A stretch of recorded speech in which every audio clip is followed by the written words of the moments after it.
Did you know there's actually 19 different types of grains? Sometimes we think there's only rice or wheat or some of those more familiar grains, but there's 19 different types. So how do you cook all of those grains? Don't worry, I have you covered. Look down below, there's a PDF, and it's gonna teach you all the different, how much water, what method to use to cook them, and the best way to prepare them, and what you can also use them for. Because some are awesome, added to soups or quesadillas like you saw in the last video, or different things. So there's lots of different ways to use these grains. So I'm gonna teach you very quickly the 4 different methods to cooking them. The first one is called steeping. All I'm going to do is add hot water to the grain. You don't even have to cook it. This works really well for bulgur wheat. So I'm just gonna add some boiling water, and then I'm gonna top it with a plate, and that lets it steam and soak up and soften. Super easy, that's the first one.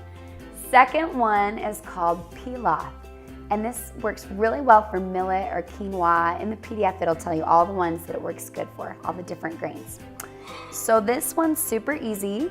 I'm just gonna turn my heat on, and then I'm gonna add a little bit of olive oil to the pan, and then I'm going to add some garlic and onion that I've already chopped up.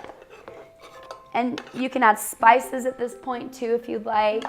You can omit the garlic and onion and just toast the grain and add a little bit of olive oil. There's a lot of ways to do this. Then I'm gonna add, this is millet. Millet is bird food. It looks like bird seed, but millet is awesome. It's very alkaline. So it's really easy on the digestive tract. It's super good for babies. It's a really great grain to start with. This is millet. So I'm just gonna stir the onion and the garlic and the millet and let it toast until the onion's soft and until the millet smells. Your grain will start having a really toasty, yummy smell, and that's how you know that it's done. And once the onion's soft, broth to it. And you can do vegetable broth or chicken broth. Either one works totally fine.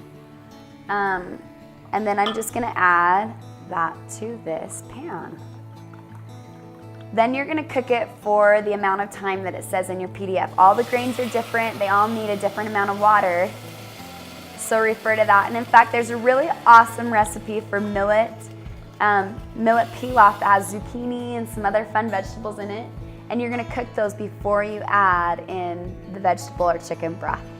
So that's a really easy way to make pilaf. So we've done steeping, pilaf. Now let's do absorption.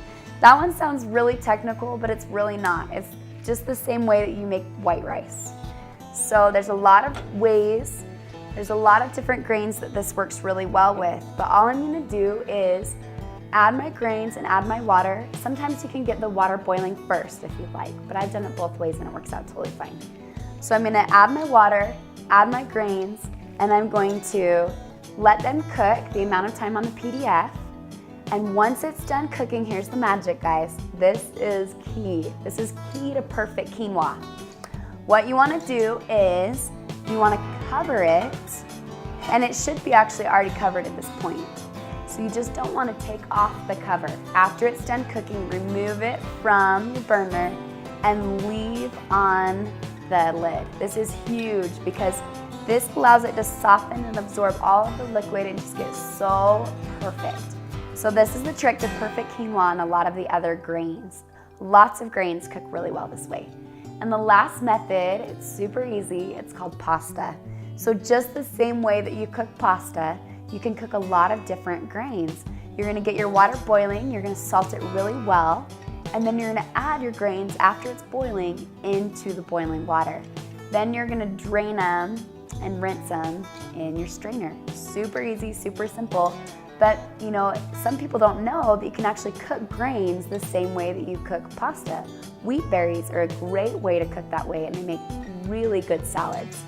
So there's a lot of different ways to use your grains. Go through the recipes, go through the PDFs, and make sure to check the times they cook and how much water to add and how to use the different ones. So that's it for the different ways to cook grains.